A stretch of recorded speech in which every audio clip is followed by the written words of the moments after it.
Assalamualaikum warahmatullahi wabarakatuh.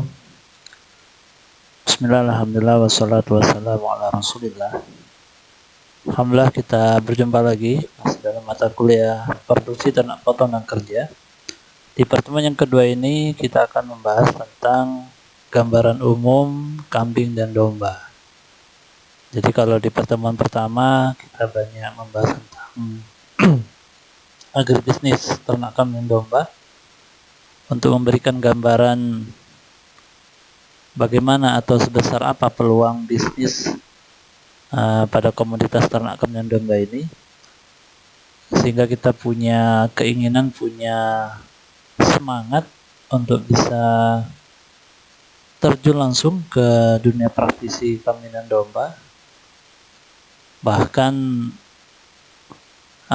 kita bisa mencoba merencanakan, membuat sebuah rencana usaha untuk skala industri. Nah, maka pada pertemuan yang kedua ini kita akan mencoba mulai mengenal tentang kambing dan domba. Sebagaimana pepatah mengatakan, tak kenal maka tak sayang. Jadi kalau kita ingin bergelut dengan dunia kambing dan domba, maka kita harus paham betul tentang karakter dari kambing dan domba itu sendiri, sehingga kita bisa memahami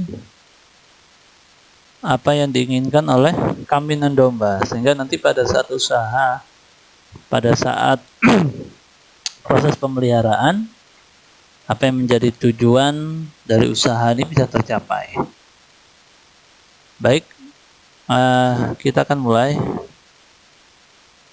pembahasan kita pada pertemuan yang kedua ini dengan mengetahui sejarah perkembangan dari kambing dan domba.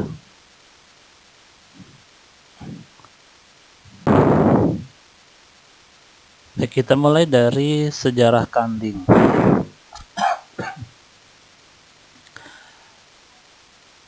Kambing, pusat domestikasinya terletak di Asia. Jadi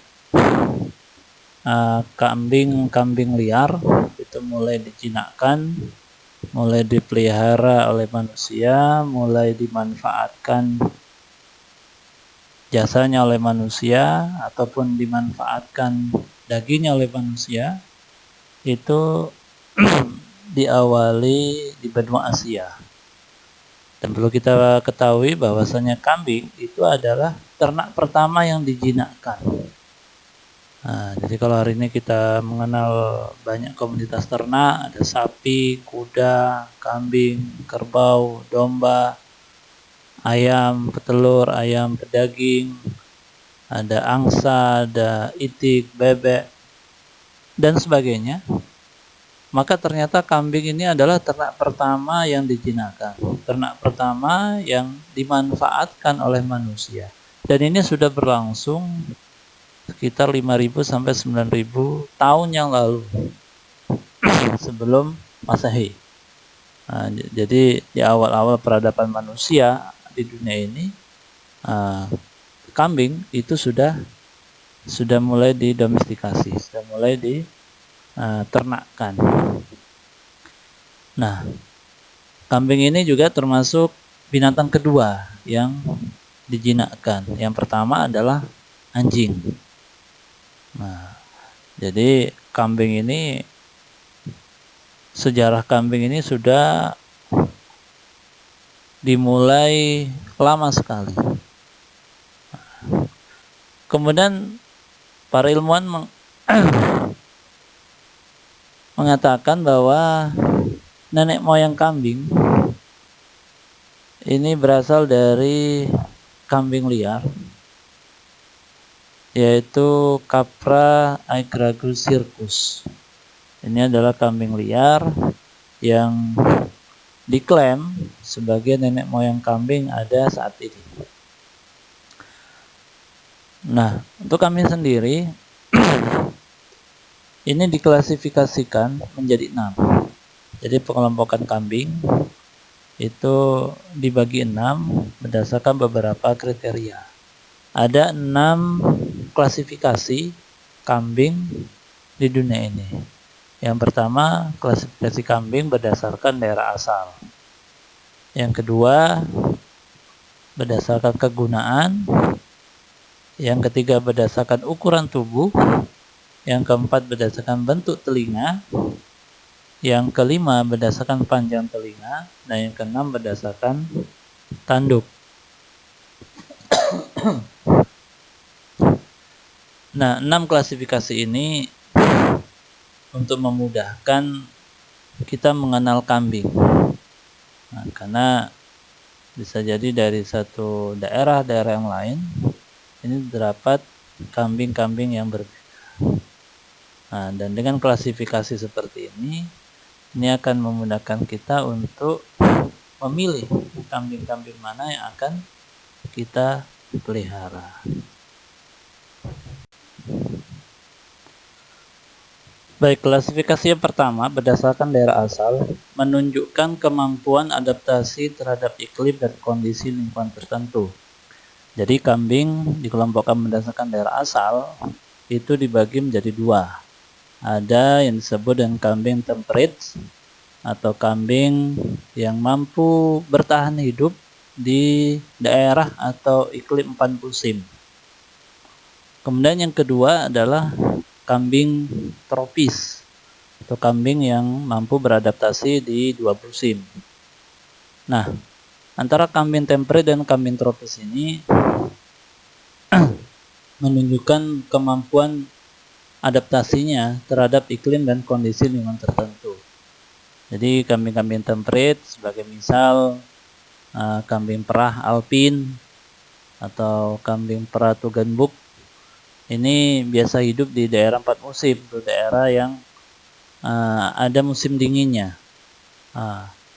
Maka kambing-kambing tersebut apabila dipelihara di daerah tropis, misalkan di Indonesia atau di kawasan atau negara yang dilalui oleh garis khatulistiwa atau ekuator, ini akan menunjukkan penurunan performa karena memang tidak terbiasa dengan lingkungan tropis. Demikian sebaliknya, kambing-kambing tropis yang terbiasa dengan iklim panas, ketika dipelihara atau dibawa ke daerah temperate, ini juga akan menunjukkan penurunan performanya karena ketidakmampuan beradaptasi dengan lingkungan yang baru. Nah, maka ini menjadi kendala ketika negara kita itu mendatangkan kambing-kambing temperate untuk dipelihara di Indonesia yang notabene iklimnya adalah iklim tropis. Walaupun kambing-kambing temperate, kambing alpin, kambing saanan, kambing Tugenbuk itu dibawa ke Indonesia, mereka mampu hidup, tapi performanya atau kualitasnya itu akan menurun. Nah, kalau biasanya di daerah asalnya kambing alpin misalkan ketika masa laktasi itu bisa menghasilkan sampai 5 liter per hari per ekor, ketika dibawa ke Indonesia yang iklimnya panas, ditambah lagi tidak ada perlakuan atau rekayasa iklim di kandang atau di tempat yang baru, maka kemampuan produksinya akan menurun. Bisa jadi 3 atau 2 liter saja per hari per ekor. Nah, ini menjadi informasi yang berharga buat kita, bahwasanya memang beberapa ternak itu kemampuan adaptasinya itu sangat berpengaruh terhadap iklim dan kondisi lingkungan. Makanya dalam manajemen produksi itu biasanya kalau ada ternak-ternak yang didatangkan dari daerah temperate atau kawasan temperate, kan dari Eropa, dari Amerika, didatangkan ke Indonesia, itu harus ada rekayasa lingkungan. Nah, biasanya ternak-ternak tersebut itu ditempatkan di closed house, yang mana di dalam closed house atau kandang tertutup ini kita bisa memanage, kita bisa merekayasa suhu dan kelembapan di dalamnya, disesuaikan dengan kondisi di daerah asalnya. Ataupun kita letakkan di daerah-daerah tropis yang iklimnya tidak berbeda jauh atau mendekati iklim di daerah asalnya, misalnya di daerah pegunungan. Nah, makanya sapi-sapi para FH, kambing saanan yang dipelihara untuk diproduksi susunya itu banyak berkembang di daerah-daerah pegunungan seperti di Cisarua Bogor, di Lembang ataupun Pengalengan, daerah Bandung, di Jawa Tengah ada di Wonogiri, ada Raden, kemudian di Jawa Timur ada daerah Malang, Batu, dan sebagainya. Nah, jadi penting kita mengetahui daerah asal dari ternak-ternak yang kita pelihara. Nah, ini klasifikasi yang pertama berdasarkan daerah asal. Jadi kambing dibagi dua, yaitu temperate dan tropis. Kemudian klasifikasi yang kedua, kambing dibedakan berdasarkan kegunaannya. Nah, yaitu dibedakan dari produk yang dihasilkan oleh kambing tersebut. Maka berdasarkan klasifikasi ini, kambing dibagi menjadi tiga. Yang pertama adalah kambing perah, yaitu kambing yang dipelihara untuk diproduksi susunya.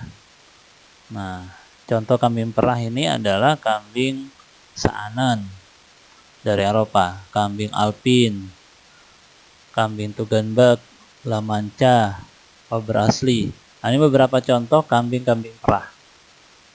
Nah, kemudian ada juga kambing pedaging atau kambing potong, kambing yang dipelihara untuk dimanfaatkan dagingnya. Nah, contohnya adalah kalau dari luar itu adalah kambing bur. Nah, yang mana ketika umur dewasa, umur siap potong, itu bobot badannya bisa mencapai 100 sampai 150 kg. Jadi termasuk kambing besar. Nah, kemudian juga kambing kambing etawa atau kambing PE. Ini juga termasuk kambing pedaging untuk potong. Kalau di Indonesia itu ada kambing kacang. Nah, ini termasuk kambing pedaging yang tipe kecil. Karena memang umur dewasanya, bobot dewasa ketika siap dipotong, siap dipanen, itu berkisar 25 sampai 30 kg saja. Nah, ini yang termasuk dalam kambing pedaging. Kemudian yang ketiga adalah kambing Kashmir. Nah, ini kambing yang khusus dipelihara untuk dimanfaatkan bulunya. Nah, jadi kambing Kashmir ini fungsinya hampir sama dengan domba merino atau domba wool, domba yang dipelihara untuk dihasilkan wool atau bulunya sebagai bahan dasar untuk konveksi atau pakaian. Nah, kambing pun ada yang disebut dengan kambing Kashmir. Nah, jadi berdasarkan kegunaannya, kambing dibagi menjadi tiga, yaitu kambing perah, kambing pedaging atau potong, dan kambing Kashmir. Berikutnya, klasifikasi kambing berdasarkan ukuran tubuh. Nah, hal ini ditentukan dengan menggunakan tinggi pundak. Jadi tinggi pundak ini adalah ukuran tubuh yang diukur mulai dari permukaan tanah sampai ke ujung pundak atau punuk, ya. Ini disebut dengan tinggi pundak. Nah, berdasarkan tinggi pundak atau ukuran tubuh, kambing dibagi menjadi tiga. Ada yang disebut dengan kambing besar. Kriterianya adalah tinggi pundaknya lebih dari 65 cm. Nah, ini seperti kambing bur, kambing alpen, kambing PE, kambing etawa. Ini termasuk kambing besar karena tinggi pundaknya lebih dari 65 cm. Kemudian ada kambing kecil yang tinggi pundaknya berkisar antara 51 sampai 65 cm. Nah, kemudian yang ketiga adalah kambing kerdil atau mini. Tinggi pundaknya kurang dari 50 cm atau kurang dari setengah meter. Nah, ini kambing-kambing lokal Indonesia atau kambing-kambing asli Indonesia. Ini ada beberapa yang termasuk dalam kambing kerdil mini. Nah, nanti kita lihat seperti apa kambing kerdil atau mini ini. Nah, ini klasifikasi yang ketiga berdasarkan ukuran tubuh. Ada kambing besar, ada kambing kecil, ada kambing kepil atau mini.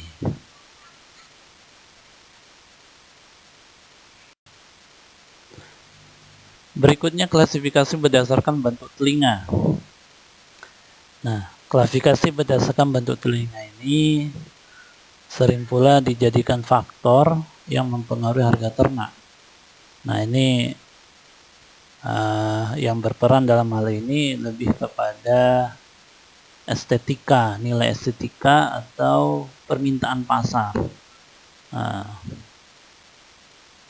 berdasarkan bentuk telinga ini, kambing dibagi menjadi dua, yaitu kambing dengan bentuk telinga terbuka lebar dan kambing dengan bentuk telinga melipat. Nah, contoh yang termasuk kambing terbuka lebar ini adalah kambing kacang kalau di Indonesia. Kalau di luar itu ada kambing bur, kambing Saanen, Roggenburg. Nah, sedangkan untuk yang melipat yang masyhur, yang populer itu adalah kambing PE dan kambing Etawa. Nah, ini klasifikasi berdasarkan bentuk telinga. Kemudian ada juga klasifikasi berdasarkan panjang telinga. Klasifikasi berdasarkan panjang telinga dibagi menjadi tiga. Ada kambing dengan panjang telinga pendek, kemudian panjang telinga sedang, dan panjang telinga panjang. Nah, yang terakhir klasifikasi berdasarkan tanduk. Jadi ada kambing yang bertanduk panjang, ada kambing yang bertanduk pendek, ada kambing yang tidak bertanduk. Nah, inilah beberapa pengelompokan atau klasifikasi kambing berdasarkan beberapa kriteria. Nah, jadi di awal sudah saya sampaikan bahwa klasifikasi ini adalah untuk memudahkan kita untuk membedakan antara satu kambing dan kambing yang lainnya. Juga untuk memudahkan kita memilih dalam pemeliharaan. Oke, jadi itu mengenai klasifikasi kambing berdasarkan beberapa kriteria. Baik, berikutnya kita akan bahas tentang sejarah domba.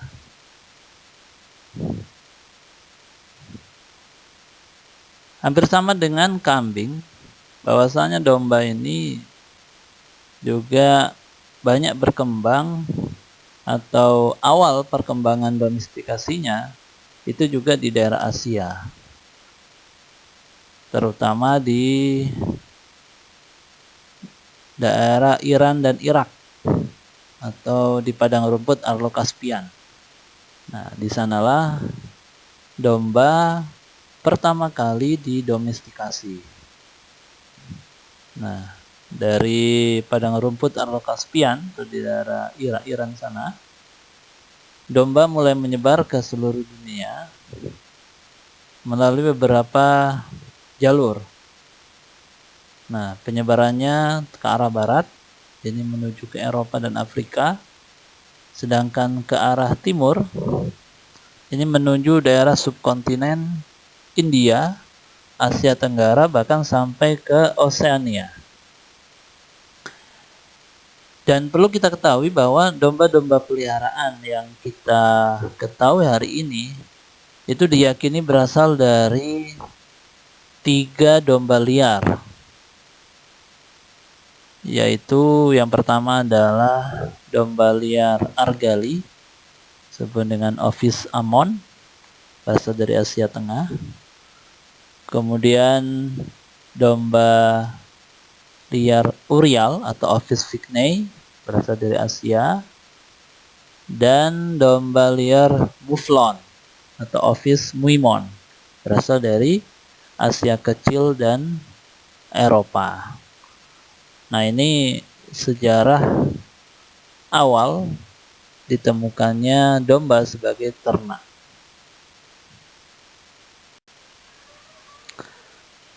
Baik, kita lanjut ke sebab yang berikutnya. Kita akan coba menguraikan mengenai perbedaan kambing dan domba. Nah, ini menjadi penting karena tidak sedikit masyarakat atau mungkin di antara kita yang masih susah membedakan antara kambing dan domba. Seringkali kita menemukan orang bicara kambing panjang lebar, ternyata ketika ditunjukkan ternaknya, ternyata apa yang dia bicarakan selama ini adalah domba. Nah, demikian pula sebaliknya. Dia bicara panjang lebar tentang domba, begini begitu. Nah, ternyata ketika ditunjukkan ternaknya, ternyata apa yang dia bicarakan adalah kambing. Dan ini tidak sedikit kita temui di tengah-tengah masyarakat. Pasti ada yang masih bingung membedakan antara kambing dan domba. Atau mungkin di antara kita pun masih bingung. Baik. Ada beberapa perbedaan mendasar antara kambing dan domba, walaupun secara umum banyak persamaannya, karena memang secara taksonomi itu kambing dan domba itu berasal dari famili yang sama, dari keluarga yang sama. Yang membedakan hanya genusnya saja, genus dan spesies. Baik, kita mulai dari karakter yang pertama adalah jumlah kromosom. Ini secara genetik, ya. Nah, untuk jumlah kromosom itu kambing jumlahnya 60, sedangkan domba adalah 56. Nah, untuk mengetahui apa itu kromosom, tentu kalian belajar di genetika ternak. Nah, di situ akan dijelaskan panjang lebar tentang kromosom. Kemudian karakter yang kedua adalah kelenjar suborbitalis atau kelenjar yang berada di bawah mata. Nah, ternyata pada kambing itu tidak ada kelenjar suborbitalis. Yang pada domba ada. Yang mana kelenjar ini punya fungsi menghasilkan air mata. Nah, kemudian perbedaan yang ketiga adalah di kelenjar interdigitalis atau kelenjar yang terdapat di celah-celah kuku. Nah, pada kambing ini tidak ada, sedangkan pada domba itu ada. Dan kelenjar ini menghasilkan bau yang khas. Perbedaan yang keempat adalah kelenjar pada pangkal tanduk. Nah, pada kambing ada, pada domba tidak ada. Dan kelenjar inilah yang menghasilkan bau perengus pada kambing. Makanya terutama pada saat pemotongan dan pengolahan, ini kalau tidak teliti, tidak ahli, terkadang kelenjar ini akan mempengaruhi bau daging kambing. Nah, maka penting berhati-hati agar kelenjar pada pangkal tanduk ini tidak ikut terpotong sehingga menghasilkan bau perengus pada daging kambing. Kemudian perbedaan yang kelima itu terletak pada ekor. Pada bagian ekor kambing ini mengarah ke atas. Jadi kalau kita perhatikan bagian ekornya, kambing PE, kambing kacang, kambing bur, atau kambing yang lain, saan dan lain sebagainya, terlihat bagian ekornya dia selalu mengarah ke atas. Nah, berbeda dengan domba. Kalau domba, bagian ekornya dia akan terkulai, akan jatuh ke bawah.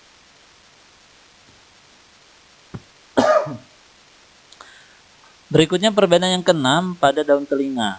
Pada daun telinga ini bervariasi, baik pada kambing maupun domba. Pada kambing daun telinganya biasa dimulai dari pendek sampai panjang. Sedangkan pada domba ini mulai dari ramping, sangat kecil sampai yang sedang. Nah, belum pernah kita temukan daun telinga pada domba ini yang panjang. Rata-rata daun telinga pada domba itu ramping. Dia mulai dari sangat kecil, hampir tidak terlihat daun telinganya, sampai ke sedang. Kemudian yang ketujuh, adalah tipe bulu. Nah, tipe bulu pada kambing ini umumnya adalah pendek dan lurus, kecuali pada kambing Kashmir yang menghasilkan mohair. Ya. Nah, itu adalah kambing khusus yang menghasilkan bulu seperti wool pada domba merino. Nah, selain kambing Kashmir, nah umumnya bulu pada kambing itu pendek dan lurus. Sedangkan pada domba, nah, tipe bulunya ini bentuknya, strukturnya seperti gembel-gembel ini seperti tidak beraturan. Kisut kalau bahasa Jawanya itu. Berbentuk wol dan panjang. Namanya panjang. Sehingga biasanya dalam manajemen produksi itu pada umur tertentu, pada umur dewasa itu dilakukan pemotongan bulu. Nah, ini juga sebagai salah satu treatment atau perlakuan untuk menjaga kesehatan ternak.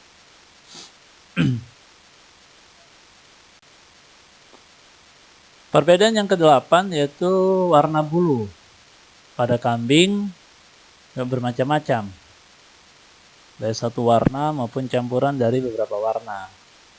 Ada yang putih, ada hitam putih seperti kambing Kaligesing, warna putih polos seperti kambing Saanen, atau berwarna merah putih seperti kambing Gur dan sebagainya. Demikian pula dengan domba. Warnanya juga bermacam-macam, mulai dari satu macam sampai campuran beberapa warna. Kemudian yang ke-9 adalah tanduk. Pada kambing itu ada yang tidak bertanduk. Ada juga yang memiliki tanduk sampai panjang. Nah, kalau panjang itu biasanya tanduknya lurus dan melengkung. Itu pada kambing. Berbeda pada domba. Pada domba, nah itu tidak hanya panjang melengkung, tapi juga dia melingkar. Nah, contohnya pada domba Garut yang dikenal dengan domba aduan. Nah, kalau kita perhatikan pada domba Garut, pada domba jantan yang sudah dewasa, nah, itu tanduknya itu cenderung melingkar. Dia besar, panjang, dan melingkar. Nah, itu perbedaan yang ke-9. Kemudian yang ke-10, kambing dan domba berbeda juga dalam hal kesukaan terhadap pakan.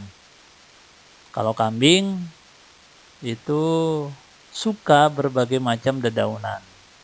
Nah, jadi yang hijau-hijau itu kambing rata-rata suka, tidak hanya rumput, tidak hanya legum, tapi dedaunan yang berwarna hijau, nah itu kambing suka.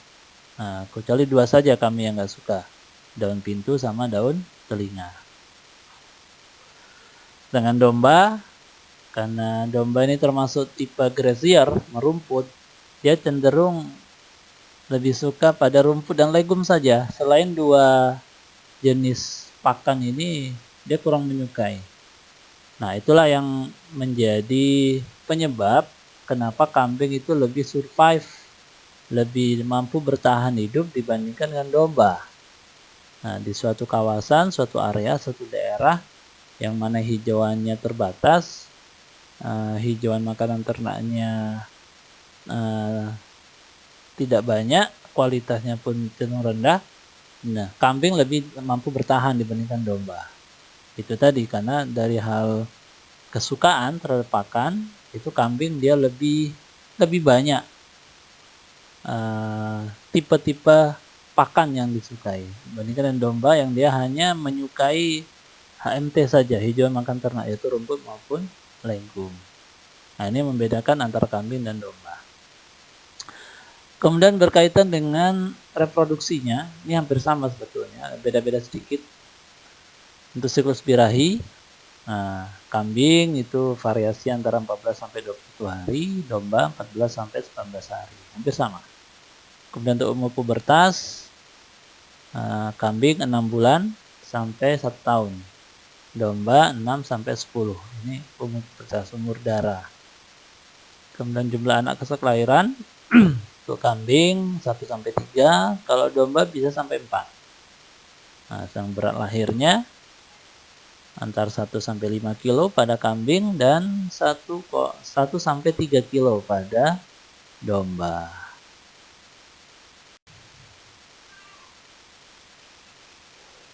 Nah, dari perbedaan-perbedaan di atas antara kambing dan domba, di sini saya akan coba menjelaskan mengenai keunggulan kambing.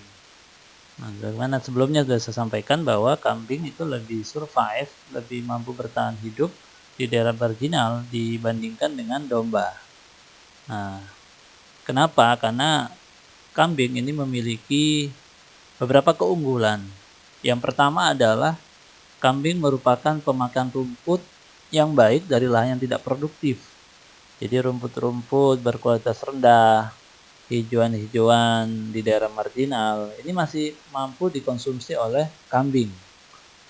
Nah, kemudian keunggulan yang lain, kambing juga mampu menghasilkan daging dan mohair. Contohnya adalah pada kambing Angora. Jadi selain dagingnya diproduksi, juga kambing Angora juga menghasilkan mohair atau bulu seperti bulu wool yang dijadikan sebagai bahan baku konveksi atau pakaian. Kemudian keunggulan ketiga dari kambing, kambing merupakan pendaki bukit yang baik. Nah, jadi kambing ini dia mampu mendaki ke daerah yang lebih tinggi. Nah, berbeda dengan domba. Domba agak kesulitan karena dari mulai habitnya atau kebiasaannya yang hanya merumput di daerah yang relatif landai. Nah, sedangkan kambing ini dengan anatomi morfologi tubuh yang lebih fleksibel sehingga dia mampu memanjat atau mendaki daerah yang tinggi. Nah, makanya kalau kita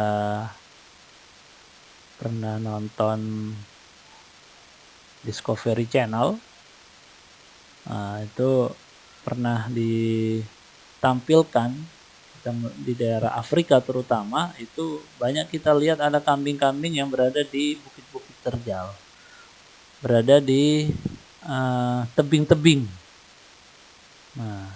sedang mencari makan di hijauan-hijauan yang melekat pada dinding-dinding tebing. Nah, karena memang kambing secara umum punya kemampuan untuk mendaki. Nah, selain itu kambing juga merupakan traveler yang tangguh. Dia penjelajah. Jadi daya jelajahnya itu lebih luas daripada domba. Jadi kalau di satu kawasan dia sudah kehabisan makanan, hijauannya sudah habis, maka kambing ini dia mampu menjelajah lebih jauh dari kawasan yang umumnya untuk mendapatkan makanan.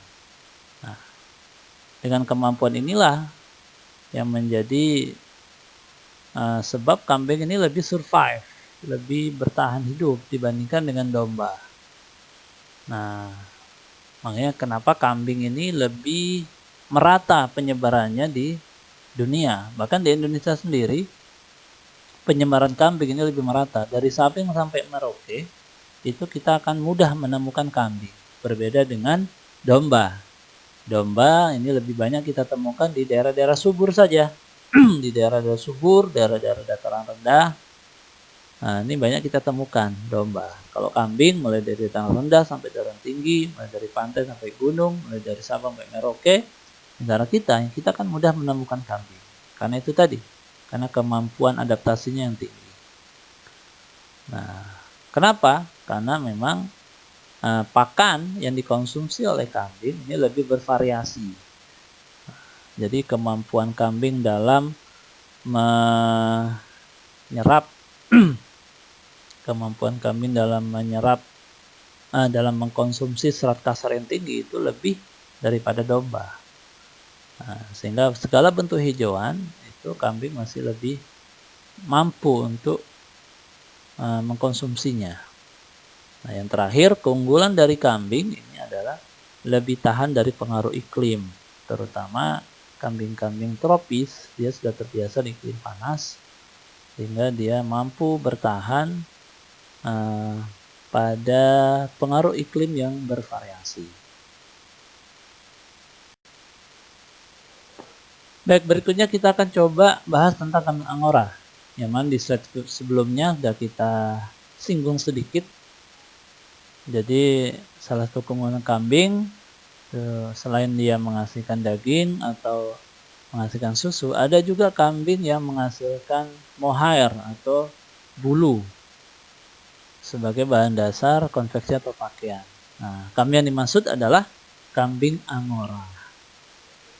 Nah, kambing angora ini banyak dikembangkan, banyak di budidaya ini di daerah Amerika Serikat dan Turki.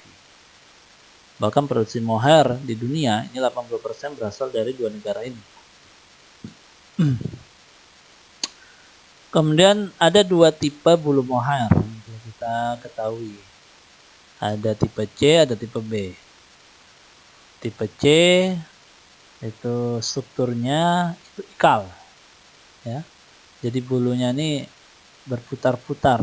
Dia kelihatannya pendek, tapi ketika kita tarik panjang. Itu yang disebut dengan ikal, ya. Sedangkan tipe B itu flat atau lurus. Nah, dia tidak kusut, tidak berputar-putar, dia lurus bulunya. Nah, ini disebut dengan tipe B atau flat. Kemudian mohair pada kambing angora ini tumbuh bisa mencapai 30 cm setahun. Nah, sehingga bulunya ini mampu dipangkas 2 kali setahun, 6 bulan sekali dipangkas. Kurang lebih 15 cm pangkas, 15 cm pangkas.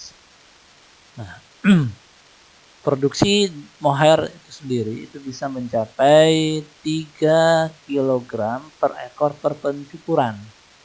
Jadi setiap pencukuran yaitu 6 bulan sekali, dari setiap ekornya itu bisa diperoleh produksi mohair sebanyak 3 kg. Nah, berbeda dengan wool pada domba merino,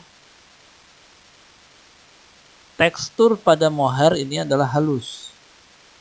Nah, dia halus, lurus tanpa kerutan. Nah, walaupun dia ikal, tapi ketika ditarik dia lurus dan halus, licin tanpa kerutan. Dan mohairnya sendiri banyak dimanfaatkan, diolah untuk dijadikan baju hangat, jaket, topi, sarung tangan, shawl ataupun selimut. Nah, ini untuk daerah-daerah temperate, daerah-daerah dingin. Nah, mohair ini banyak sekali dimanfaatkan karena untuk menghangatkan badan.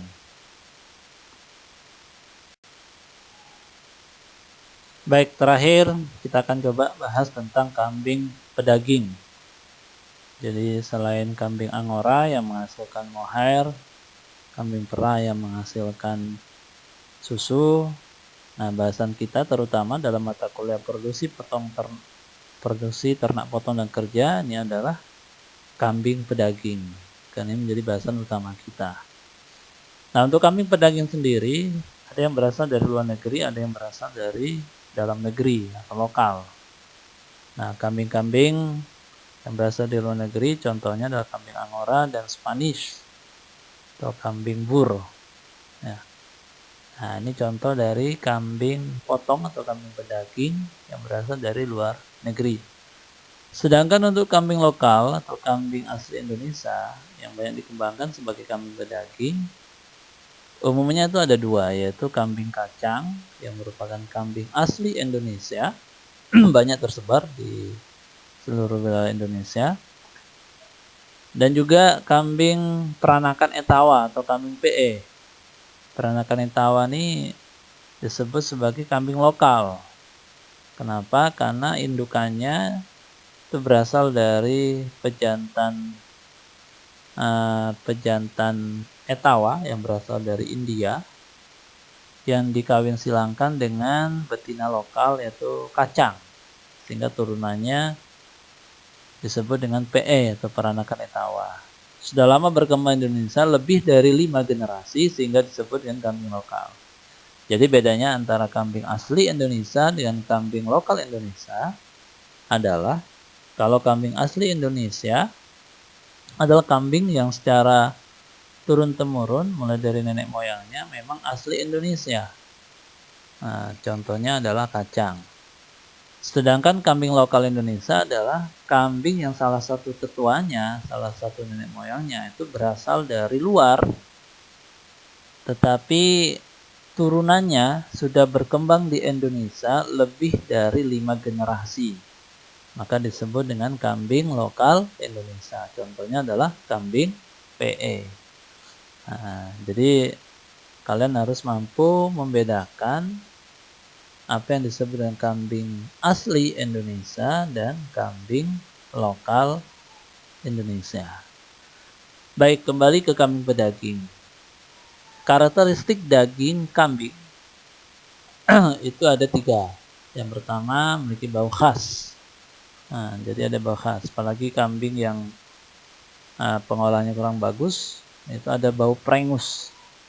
Nah, itu berasal dari kelenjar yang berada di pangkal tanduk. Nah, jadi baunya khas. Jadi ketika kita membau, bisa dengan mudah kita tentukan ini kambing daging, ini daging kambing kah, ini daging sapi, daging ayam atau daging yang lain. Karena memang daging kambing ini memiliki bau yang khas. Kemudian dagingnya kurang berlemak dan dagingnya kurang empuk.